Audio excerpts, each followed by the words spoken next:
जितना भी धन्यवाद करें वो कम है प्रभु, क्योंकि आपने उससे बढ़कर हमसे प्रेम किया है। आज की सुबह में एक बार फिर से आपने हम सबों को एक छत के नीचे अपने नाम से एकत्रित किया ताकि आपके नाम की महिमा करें, स्तुति करें, बड़ाई करें, प्रशंसा करें, महिमा के गीत गाएं, आपके सिंहासन को तैयार कर सकें ताकि आप विराजमान हो हमारे बीच में। आपकी उपस्थिति हम सब वचन को सीखने वाले ठहर सके। प्रभु आज जो कुछ भी कहा जाता है वो सब बातें आपकी महिमा का कारण ठहरे, आपका नाम और महिमान्वित हो, ऊंचा हो और आप प्रभु हमें बढ़ते हुए दिखाई दे सके। हम सब में कमियां घटियां हैं, हम सब अपने आप को आपके हाथ में समर्पित करते हैं। जाने अनजाने में जो भी गलतियां होती हैं, पाप होते हैं, उसे क्षमा करिए, अपने लहू से धो के हमें से हर एक को पवित्र करिए और अपनी पवित्रता में, अपने वचन में, अपने प्रेम में और भी दिन प्रतिदिन सारी चीजों को आपके हाथ में सौंपते हैं। इसी प्रार्थना को यीशु मसीह नासरी के नाम से मांगते हैं, आमीन। Praise the Lord. हम सब मिलकर वचन में चलेंगे और आज का वचन जो है वो मिलेगा अय्यूब की किताब 36 अध्याय और उसकी 11वीं आयत। अय्यूब की किताब 30 चैप्टर और उसकी 11th वर्स। अय्यूब की किताब 36 अध्याय 11वीं आयत। यदि वे सुनकर, पहली बात तो कह रहा है यदि वे सुनकर उसकी सेवा करें तो वे अपने दिन कल्याण से। पहली बात तो सुनकर और दूसरी बात कह रहा है उसकी सेवा करें। पहली बात सुनकर, दूसरा काम उसकी सेवा। इस पृथ्वी पर हम आए इसीलिए है ताकि हम उसकी सुने। जितने लोग उसकी नहीं सुने वो सब बाइबल बताती है बर्बाद हो गए, खत्म हो गए। आज उनका नाम और निशान नहीं है। पर हमें उसकी सुनना है। बिना उसकी सुने, बिना उसकी राय लिए, बिना उसके साथ चले हम इस पृथ्वी पर एक कदम भी आगे नहीं बढ़ सकते। और जो पढ़ेंगे भी तो वो व्यर्थ ठहरेगा। इसलिए ये वाली बात अच्छी लगती है जो अय्यूब की किताब 36 अध्याय उसकी 11वीं आयत है, यदि वे सुनकर चले। पहली बात कह रहा है सुनकर चले, सुनकर चलना शुरू करें। आज दुनिया में सुनने वाले बहुत हैं पर सुनकर चलने वाले बहुत कम हैं। घरों में भी सुना जाता है ना, बाप बेटे की नहीं सुनता, लड़की माँ की नहीं सुनती, सास बहू की नहीं सुनती, कोई किसी की सुन नहीं रहा, सब अपनी मर्जी में चल रहे हैं। और शुरू से ये होता आया है। आदम हवा परमेश्वर की नहीं सुन के चले और उसके कारण आज इस पृथ्वी पर पाप है। पर यीशु मसीह ने ठीक समय पर आकर सारा इंतजाम किया। परमेश्वर ने ठीक समय पर सब कुछ मुहैया किया, अपने पुत्र को भेजकर सब चीजों को जो बिगड़ गई थी उन्हें सुधार कर ठीक किया। और फिर से यही प्रचार हुआ, मन फिराओ, मेरे पास आओ, मेरी बातों को सुनो, संसार में। संसार के लिए लिखा हुआ है संसार और उसकी अभिलाषाएं मिटती चली जाती हैं, पर केवल प्रभु है और प्रभु का तक कायम रहेगा, हमेशा तक बना रहेगा यदि वे उसकी सुनकर चलें। दूसरे शब्दों में कहें, अगर हम उसकी सुनकर चलें तो आगे लिखा हुआ है अपने दिन कल्याण से और अपने वर्ष सुख से बिताने पाएंगे। तुरंत आशीष लिखी हुई है। केवल एक काम करना है, सुनकर चलना है। केवल सुनकर रह नहीं जाना, सुनकर बैठ नहीं जाना है, सुनकर भूल नहीं जाना है, पर सुनकर चलना है। भजन संहिता 1 निकालेंगे और उसकी पहली आयत, भजन संहिता पहला बाब और उसकी पहली आयत। और वहां पर भी कुछ ऐसे ही भजन की जो शुरुआत हो रही है वहां पर भी कुछ ऐसे ही बात कह रहा है। इसको निकाल के पढ़ देंगे। भजन संहिता 1 और उसकी पहली आयत, क्या ही धन्य है वह पुरुष क्या ही धन्य है वो पुरुष जो दुष्टों की युक्ति पर नहीं जो चलता, संसार के अनुसार, संसार की रीति पर, दुनिया वालों की तरह, जैसे समाज और दुनिया और बाकी लोग चल रहे हैं वैसे नहीं चलता। क्या ही धन्य है, मुबारक है वो जो संसार के हिसाब से नहीं पर परमेश्वर के हिसाब से चलता है। आगे, और न पापियों के मार्ग में खड़ा होता, न तो पापियों के मार्ग में खड़ा होता है, और न ठट्ठा करने वालों की मंडली में बैठता है। न ऐसे लोगों की मंडली में बैठता है जो ठट्ठा कर रहे हैं, मजाक बना रहे हैं, किसी का मजाक बना रहे हैं, किसी का मजाक उड़ा रहे हैं। संसार में बहुतेरे ऐसे लोग हैं जो दूसरों पर हंसने के लिए तैयार हैं, पर कह रहा है धन्य है, मुबारक है वो लोग जो संसार की रीति पर नहीं, परमेश्वर की बताई हुई योजना के अनुसार, उसके वचन के अनुसार चलते हैं। ठट्ठा करने वाली मंडलियों में नहीं बैठते। आगे लिखा हुआ है, और न पापियों के मार्ग में खड़ा होता, ऐसे लोग के मार्ग में खड़े भी नहीं होते हैं। और न ठट्ठा करने वालों की मंडली में बैठता है। आगे, परंतु वह तो यहोवा की व्यवस्था से परंतु प्रसन्न रहता, वह तो यहोवा की बातों से, उसके नियम से, उसकी व्यवस्था से प्रसन्न रहता है। आगे, और उसकी व्यवस्था पर रात दिन और ध्यान रात देता है। दिन मन लगाए रहता है, ध्यान लगाए रहता है। कई बार हम वचन सुनते तो हैं, पर 1 महीने के बाद, 2 महीने के बाद वो वचन दिमाग से उड़ जाता है, खत्म हो जाता है। बहुत अच्छा उन्होंने प्रचार किया, बहुत कूद कूद कर जोश में प्रचार कर रहे थे, बहुत अच्छी बात बता रहे थे, पर धीरे धीरे धीरे धीरे धीरे आकाश के पंछी आकर उस बीज को चुग जाते हैं। कई बार धूप, पानी, हवा, संसार की और समस्याएं उस बीज को फलवंत नहीं होने देती। पर भजन संहिता में कह रहा है धन्य है वो पुरुष जो वचन को सुनता है और उस पर दिन भर मनन करता है। फिर से स्लाइड को पढ़ देंगे। और उसकी व्यवस्था पर रात दिन ध्यान उसकी करता व्यवस्था रहता है। पर, उसके वचन पर रात और दिन, केवल रात में नहीं, केवल दिन में नहीं, पर रात और दिन जब भी समय मिलता है उसकी व्यवस्था पर, उसके वचन पर क्या करता है? ध्यान करता है, मन लगाता है, मनन करता है।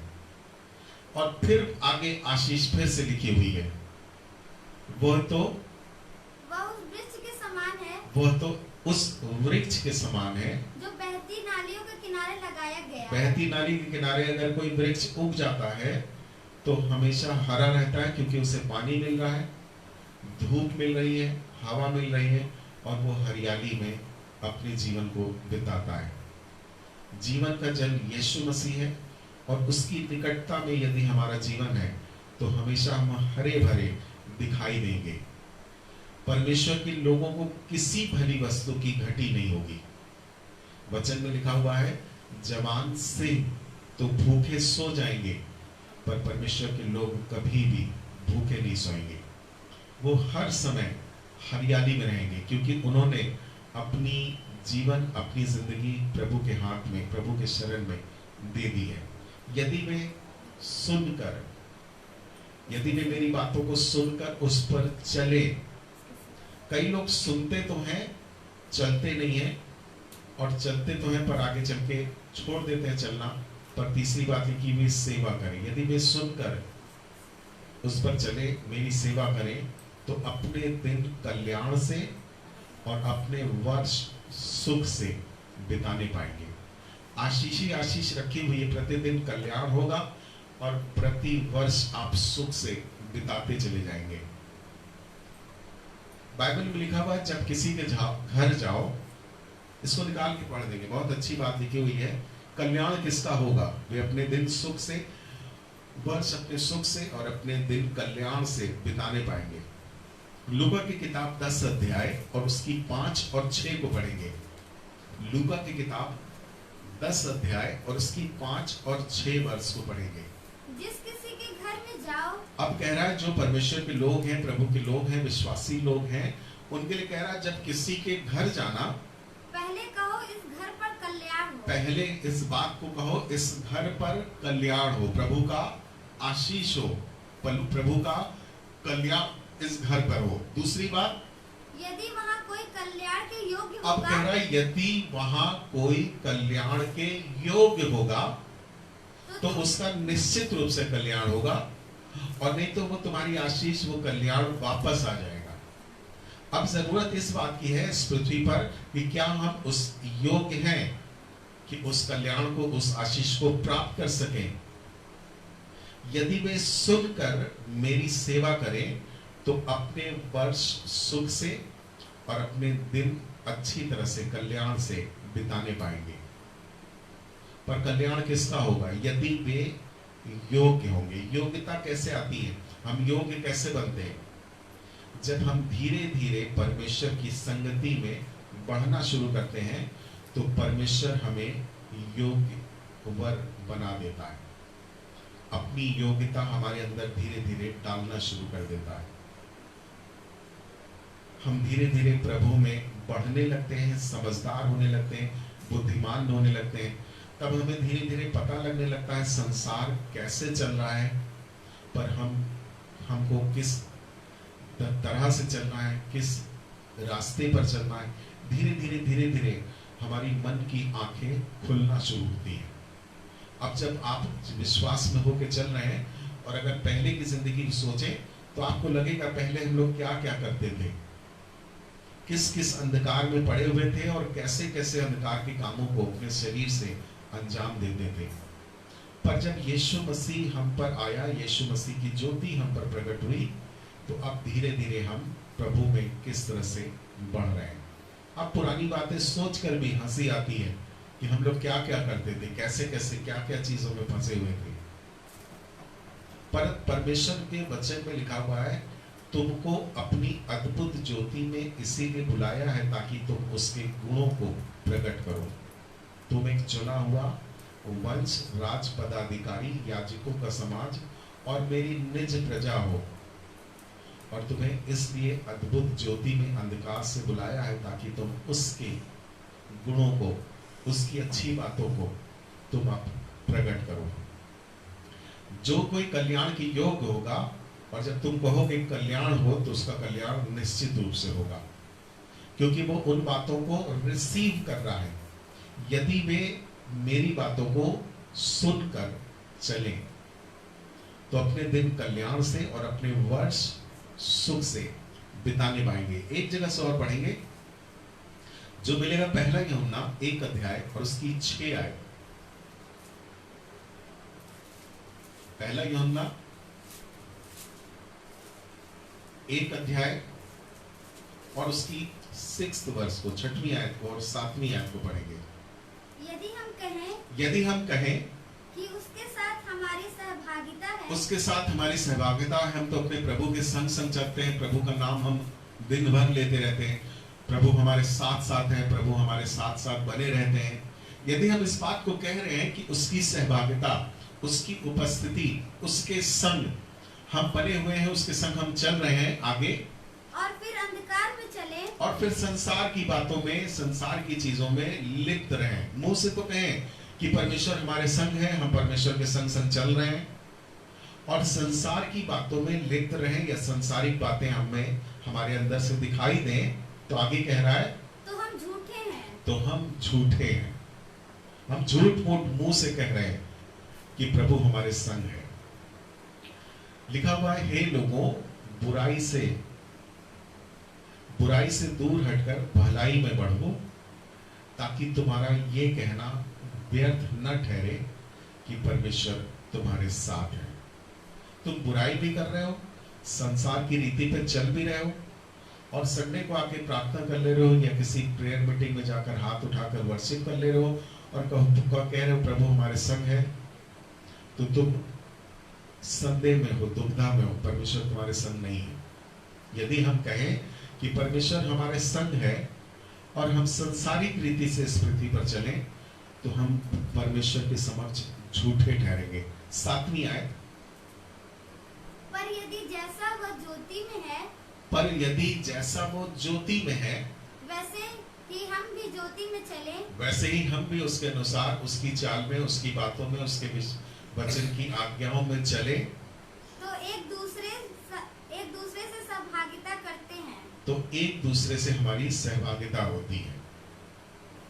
हम उसकी चाल चलें, उसके वचन में चलें, उसकी सुनकर चलें, उसकी अगुवाई में चलें, और तब हमारा ये कहना सही ठहरेगा कि परमेश्वर हमारे साथ साथ है।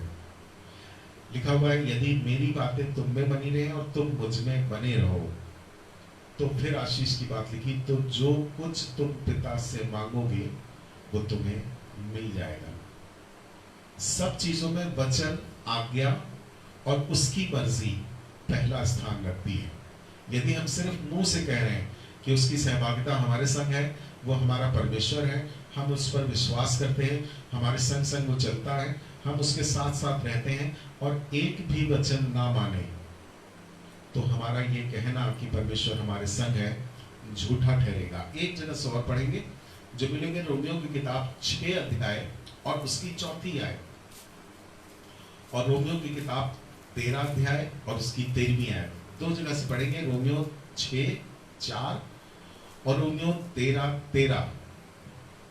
अतः उस मृत्यु का बपतिस्मा पाने से अतः हम उस बपतिस्मे को पाने से हम उसके साथ गाड़े गए, ताकि जैसे मसीह पिता की महिमा के द्वारा, जैसे पिता यीशु मसीह महिमा के पिता की महिमा के द्वारा यीशु मसीह मरे हुए में से जिलाया गया, वैसे ही हम भी नए जीवन की सी चाल चले। अब हमारा जीवन वो वाला नहीं है। अगर आप मसीह के हैं, मसीह पर विश्वास कर रहे हैं, और आपके जीवन में कोई परिवर्तन नहीं, कोई चेंज नहीं, कोई बदलाव नहीं, तो आप झूठे ठहरेंगे। लिखा हुआ, जो वचन में चलने से चूक नहीं जाता वही तो सिद्ध मनुष्य है, परफेक्ट है। वचन में चल नहीं रहे और मुंह से कह रहे हैं परमेश्वर हमारे साथ है, नहीं, आप भ्रमित हैं, आप शंका में हैं, परमेश्वर आपके संग नहीं है। वो उनके संग है। यीशु मसीह के घर के लोग उससे आकर कहने लगे कि तेरे परिवार के लोग उसके आके बाहर खड़े थे, कहीं वो प्रचार कर रहा है, और कुछ लोग आकर कह रहे तेरी माता तेरे भाई बाहर खड़े हैं। यीशु मसीह कहने लगा, मेरी माता और मेरे भाई वो हैं जो मेरे वचन को सुन रहे हैं और उस पर चल रहे हैं। जो नहीं सुन रहे हैं, नहीं चल रहे हैं, उनसे कोई रिश्तेदारी नहीं, कोई नाता नहीं, और उनसे कोई भी वास्ता नहीं। रोमियो की किताब 13 अध्याय और उसकी 13वीं आयत को भी पढ़ेंगे। जैसा दिन को शोभा देता है, जैसे दिन को शोभा देता है, वैसे ही हम भी सीधी चाल चले। जैसे दिन में रोशनी में सब लोग सही तरह से चलते हैं, दिन को शोभा देता है जैसी चाल, वैसे ही हम भी चले कि लीला क्रीड़ा, न कि संसार की लीला कीड़ा और पियक्कड़पन में, गलत बातों में, पियक्कड़पन में, गलत बातों में, मुंह से गाली बकना, पीना, गंदी बातों को बोलना, गंदी बातों में रहना, सब वो चीजें जो संसार की हैं, उन बातों में रहना। आगे, न व्यभिचार और न लुचपन में, और न झगड़े और डाह में, न झगड़े में, न डाह में, वरन प्रभु यीशु मसीह को पहन लो, वरन यीशु मसीह को कहना पहन लो, और शरीर की अभिलाषाओं को पूरा करने का उपाय ना करो। अभिलाषाओं में मत जियो, क्योंकि अभिलाषाओं के लिए लिखा हुआ, जब भी हम अभिलाषा में जीते हैं तो अभिलाषा पाप को जन्म देती है। अभिलाषाओं में मत जियो, पाप पे पाप होते चले जाएंगे। पर कह रहा यीशु मसीह को पहन लो, उसके वचन में इतना घुस जाओ, उसके वचन में इतना चलने लगो, उसके वचन को इतना साथ साथ लेकर चलो, उसके वचन में होकर चलो, उसके वचन पर खड़े हो जाओ कि तुम खुद यीशु मसीह की तरह दिखाई दे सको। यदि वे मेरी सुनकर चले, सिर्फ एक बात, सुनना वचन से, और वचन के ही द्वारा जब हम सुनने लगते हैं तो हमारा विश्वास बढ़ने लगता है। इसीलिए लिखा हुआ, विश्वास सुनने से और सुनना मसीह के वचन से।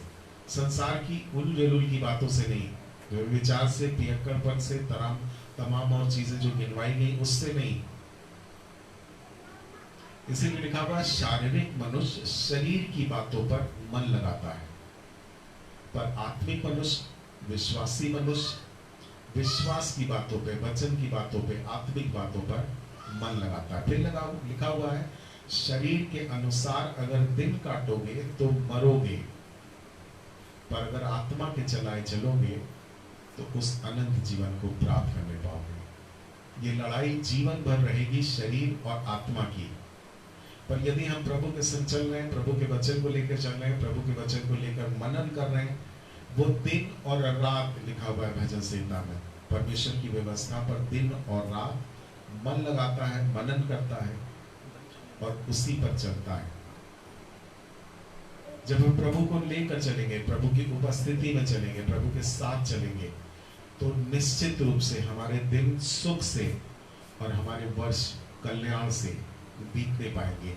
एक जगह स्वर पढ़ेंगे, याकूब की किताब 1 अध्याय और उसकी 23वीं आयत।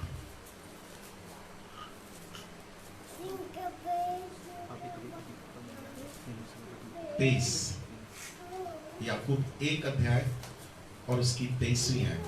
क्योंकि जो कोई वचन का सुनने वाला हो, जो कोई वचन का सुनने वाला हो और उस पर चलने वाला ना हो, और उस पर चलने वाला ना हो। सुनते बहुत से लोग हैं, इतवार को टीवी पे, मोबाइल पे, व्हाट्सएप पे, फेसबुक पे, यूट्यूब पे तरह तरह से वचन सुनाया जा रहा है। सुनने वाले बहुत हैं पर चलने वाले कम हैं। और शुरू से इस बात को लेकर चल रहे हैं, वे यदि सुनकर चले। अभी आपने सुना है और चल नहीं रहे तो आप आधी जिंदगी में हैं, आधे अधूरे में हैं। पर फिर से पढ़ देंगे, क्योंकि परमेश्वर के क्योंकि जो कोई वचन का सुनने वाला हो, जो कोई वचन का सुनने वाला हो और उस पर चलने वाला ना हो, और उस पर चलने वाला ना हो, तो वह उस मनुष्य के समान है, तो वो उस मनुष्य के समान है जो अपना स्वाभाविक मुंह दर्पण में देखता है। स्वाभाविक मुंह दर्पण में देखता है, इसलिए कि वो अपने आप को देखकर चला जाता है। इसलिए कि वो अपने आप को देखकर, ये दर्पण है प्रभु का वचन, और इसमें हमारी आत्मिक जीवन की परछाई या चेहरा दिखाई देता है। अच्छा, एक चीज देखिए, कोई भी बच्चे से बच्चा, छोटे से छोटा भी अगर शीशे के सामने, मिरर के सामने, आईने के सामने खड़ा होता है तो जरूर अपने हाथ बाल पे फेर लेता है, थोड़ा कमीज कॉलर को ठीक कर लेता है। कोई ऐसा नहीं है कि शीशे के सामने खड़ा हो, मिरर के सामने खड़ा हो और अपने आप को थोड़ा बहुत न संवारे। ये प्रभु का वचन ही एक तरह से आत्मिक हमारा दर्पण है, और इसमें हमारी आत्मिक परछाई या चेहरा दिखाई देता है। इसमें देखने के बाद भी अगर हम अपने आप को ना ठीक करें, ना संवारें, तो फिर और कोई बलिदान बाकी नहीं। लिखा हुआ है, सच्चाई की पहचान होने के बाद भी फिर भी हम पाप करते रहें तो अब और कोई बलिदान बाकी नहीं। फिर से यीशु मसीह नहीं आने वाले, पर बार बार एक ही बात परमेश्वर का वचन बता रहा है, सुनो और चलो, बढ़ते जाओ, उसी में जड़ पकड़ते जाओ, उसी में उन्नति करते चले जाओ। यीशु मसीह के अलावा और वचन के अलावा हम अगर चल रहे हैं इस पृथ्वी पर तो हमारा जीवन व्यर्थ है, और एक दिन हम मिट्टी में मिल जाएंगे, शरीर हमारा खत्म हो जाएगा। पर यदि आत्मा के चलाए चल रहे हैं तो लिखा हुआ है, निश्चित रूप से हम उस अनंत जीवन को पाने पाएंगे। यदि वे मेरे सुनकर चले तो अपने दिन कल्याण से और अपने वर्ष सुख से बिताने पाएंगे। रोमियो की किताब निकालेंगे 2 अध्याय उसकी 13वीं आयत। रोमियो की किताब 2 अध्याय और उसकी 13वीं आयत। क्योंकि परमेश्वर के यहाँ व्यवस्था के सुनने वाले, वचन को सुनने वाले, व्यवस्था को सुनने वाले धर्मी नहीं ठहरते। कह रहा, व्यवस्था को सुनने वाले, वचन को केवल सुनने वाले धर्मी नहीं। परमेश्वर की व्यवस्था में ऐसे लोग धर्मी, आपने सुन लिया, 1.5 घंटा सुना, 2 घंटा सुना, दिन भर सुना, तो आप धर्मी ठहरे जाएं, ऐसा नहीं है। कह रहा, परमेश्वर की व्यवस्था में जो वचन को सुनते हैं वो धर्मी नहीं ठहराए जाते हैं, पर नीचे लिखा हुआ है, वचन पर चलने वाले, व्यवस्था पर चलने वाले, वचन पर चलने वाले, उसकी मर्जी में चलने वाले धर्मी ठहराते हैं, ठहराए जाएंगे।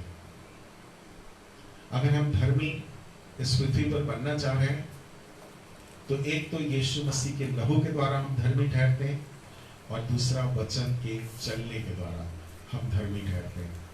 यदि वे सुनकर इस पृथ्वी पर मेरी सेवा करें तो अपने दिन सुख से और अपने वर्ष कल्याण से सुख से बिताने पाएंगे। एक आखिरी वर्ष में जुड़वाएंगे जो मिलेगी लूका की किताब 1 अध्याय और उसकी 5वीं है। लूका 1, 5 और 6।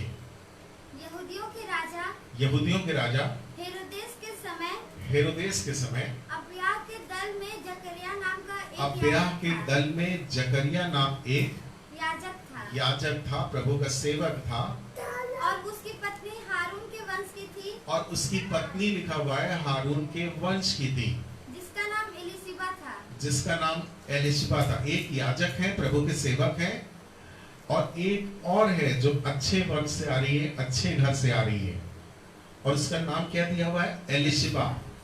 लिखा हुआ अबिय्याह के दल में जकरिया नाम एक याजक था, परमेश्वर का सेवक था, और उसकी पत्नी हारून के वंश की थी, जिसका नाम एलिशिबा था। अब आगे सुनेंगे। वे दोनों परमेश्वर के सामने धर्मी थे। अब एक बात और लिखी हुई है, परमेश्वर के समक्ष, परमेश्वर के सामने वे सब धर्मी थे। धर्मी कैसे बनते हैं? अभी पढ़ा रोमियो में हम लोग ने, धर्मी हम तब बनते हैं जब व्यवस्था के अनुसार चलना शुरू कर देते हैं। व्यवस्था के सुनने वाले धर्मी नहीं ठहरते, पर व्यवस्था पर चलने वाले। इसका मतलब ये लोग व्यवस्था पर, वचन पर चलते थे, और इसीलिए लिखा हुआ परमेश्वर के समक्ष ये धर्मी थे। आगे बढ़ेंगे। और प्रभु की सारी आज्ञाओं और प्रभु की सारी आज्ञाओं और विधियों पर निर्दोष चलने वाले थे। विधियों को निर्दोष मानते थे, इनमें कोई दोष नहीं था। विधियों को मानते थे, उसके धर्म उपदेश को समझते थे, उस पर चलते थे। आगे बढ़ेंगे। उनके कोई भी संतान ना थी, पर एक बहुत बुरी बात थी, उनकी कोई भी संतान नहीं थी। बहुत अच्छे थे, प्रभु के सेवक थे। एलिशिबा जो थी वो एक अच्छे परिवार से आ रही है, प्रभु के समक्ष लिखा हुआ धर्मी थे, सब कुछ अच्छा था, पर अभी आशीष रुकी हुई थी। लिखा हुआ है उनके कोई संतान न थी। आगे, क्योंकि एलिशिबा बांझ थी, और वे दोनों बूढ़े थे। और वे दोनों, दूसरी बात, एक और कमजोरी की बात, कि वे दोनों बूढ़े थे। पर चूंकि इस कहानी को बाकी का घर पे पढ़िएगा, इस कहानी में आगे लिखा हुआ है परमेश्वर ने इन्हें आशीष दी, और बूढ़े होने के बाद भी इन्हें एक संतान मिली, क्योंकि ये सुनकर चल रहे थे। इसलिए इनके दिन कल्याण से, सुख से वर्ष बीत रहे थे, और इनके जीवन में कल्याण पूरा हो रहा था। कल्याण तब कहो यदि वे योग्य हो, तो तुम्हारा कल्याण उन्हें आशीष देगा, और नहीं तो वो कल्याण वापस आ जाएगा। ये योग्य थे, सुनकर चल रहे थे, भले बूढ़े हो गए थे, पर फिर भी परमेश्वर ने इनकी धार्मिकता को देखकर, इनके चलने को देखकर, इनकी परमेश्वर की उपस्थिति में बढ़ने को देखकर इन्हें आशीष दी। यदि वे सुनकर मेरी सेवा करें तो अपने दिन सुख से और अपने वर्ष कल्याण से बिताने पाएंगे। अपने वर्ष सुख से बिताएंगे, उनके दिन कल्याण होगा, आशीषित होगा, बढ़ते जाएंगे। पर सब कुछ में पहली शर्त यह है, हम उसकी सुनकर चले।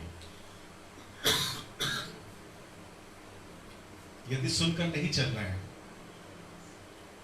केवल सुन रहे हैं, चल नहीं रहे हैं, तो हमारा विश्वास दुष्टात्माओं वाला विश्वास है।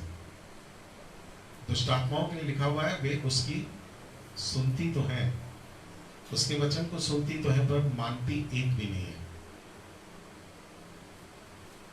कहीं हमारा विश्वास ऐसे ही तो नहीं है, हम सुनते तो सब कुछ है, पर हमारे जीवन से वचन एक भी पूरा नहीं हो रहा है।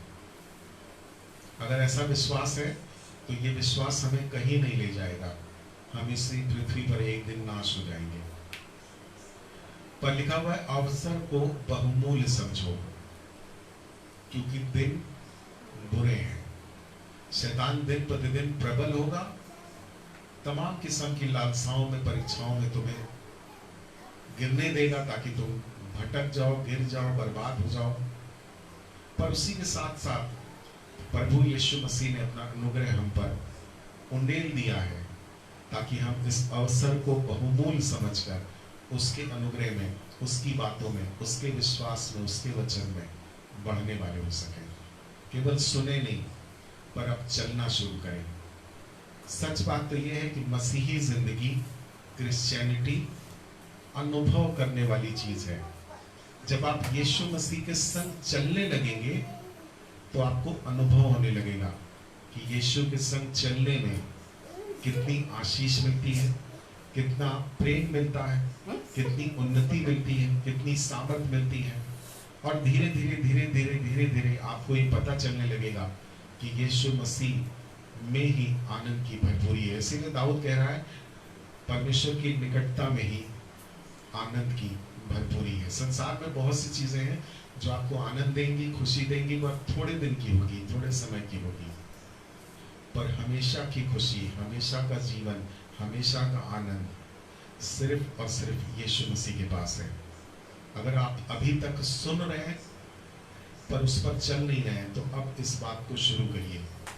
आपके जीवन में वो आशीषें जो आपने कभी सोची नहीं होंगी, परमेश्वर आपको देने पर है, यदि वे मेरी सुनकर सेवा करें तो अपने दिन सुख से और अपने वर्ष कल्याण से बिताने पाएंगे। अपनी आंखों को बंद करेंगे, प्रार्थना करेंगे कि प्रभु हम केवल सुनने वाले ना हो। लिखा हुआ है वचन में, जो चूक नहीं जाता वही तो सिद्ध मनुष्य। अगर हम चूक जा रहे हैं, वचन हमसे पूरा नहीं हो रहा है, वचन पर हम चल नहीं पा रहे हैं, तो उसने कहा है मैं तुम्हें एक सहायक दूंगा और वो है पवित्र आत्मा। पवित्र आत्मा मेरे वचन से तुम्हें चलना सिखाएगा, मेरे वचन में से लेकर तुम्हें बढ़ना बताएगा। तुम उसकी गाइडेंस में, उसकी अगुवाई में बढ़ने पाओगे और वो तुम्हें इस पृथ्वी पर कैसे चलना है वचन के अनुसार तुम्हारी अगुवाई करेगा। प्रभु आपका धन्यवाद करते हैं कि हम अकेले नहीं है, बेसहारा नहीं है। आप चले तो गए हैं, पर पवित्र आत्मा ने आपको इस पृथ्वी पर, आपने इस पवित्र आत्मा को इस पृथ्वी पर भेज दिया है ताकि हम उसकी संगति करें, उसकी अगुवाई में बढ़ें। और प्रभु अगर हम आपके संग संग हैं, पवित्र आत्मा के संग संग हैं, तो निश्चित रूप से प्रभु हम सब उन्नति करने पाएंगे, आशीषित होने पाएंगे और हमारे वर्ष सुख से और हमारे दिन कल्याण से बीतने पाएंगे। प्रभु हमें सुनने के लिए कान दीजिए, समझने के लिए बुद्धि दीजिए, ताकि आपकी उपस्थिति में, वचन की उपस्थिति में होकर हम सब चल सके। वचन के केवल सुनने वाले नहीं, और उस पर चलने वाले धर्मी ठहरते हैं। और धर्मियों के लिए बहुत सी आशीषें इस पृथ्वी पर वचन के द्वारा दी गई हैं। प्रभु हम सब कमजोर हैं, हम सब से कहीं ना कहीं गलती होती है, पर प्रभु जब आपके पास आए हैं तो विश्वास से प्रार्थना करते हैं कि आप हमें पवित्र आत्मा की अगुवाई में चलना सिखाएंगे और धीरे धीरे हम वचनों पर चलकर एक परफेक्ट सिद्ध मनुष्य बनने पाएंगे। प्रभु सहायता करिए ताकि हम सब एक जिम्मेदारी के संग इस पृथ्वी पर चल सकें और जो कुछ भी आपकी योजना हम सबों के जीवन से है वो पूरी हो सके। सहायता करिए, मदद करिए, प्रभु यीशु मसीह नासरी के नाम से, आमीन।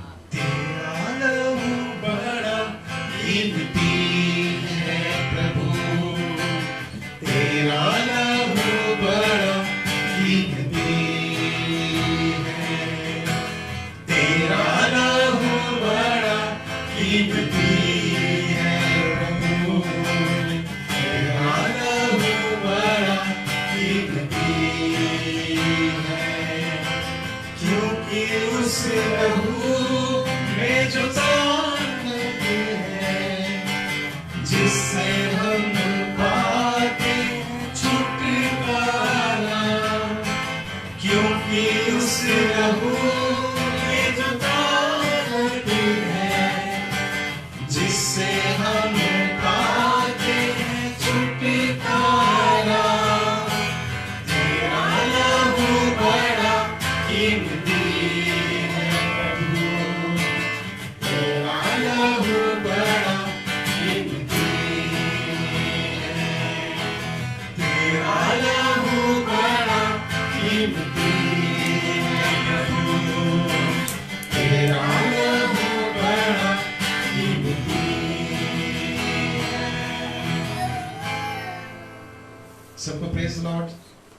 थर्सडे के दिन हम लोग फिर से, बृहस्पतिवार के दिन हम लोग फिर से 6 बजे से 7 बजे तक लाइव प्रोग्राम में फिर से हम लोग प्रभु की उपस्थिति में बैठेंगे।